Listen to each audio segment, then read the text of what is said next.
不然可以做出什么东西呢？一开始是想要先从用废料再制做出的木箱当成我们的主题，后来想到圣诞树用雪碧跟可乐好像蛮配的，一开始是我头脑想的。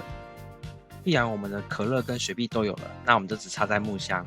当然我也是先网络上先看一下木箱的价格，发现我根本买不起，所以我想到我阿公那边有一批的废料，决定了我要回去投靠阿公。阿公，我来了。首先我们要把废料木头刨出到我们要的厚度来，然后再把木板裁到我们要的宽度，然后这个要非常小心，不然手指头就会不见了。快完成喽！我们把表面打磨一下，这样就可以了。来喽来喽，准备好喽！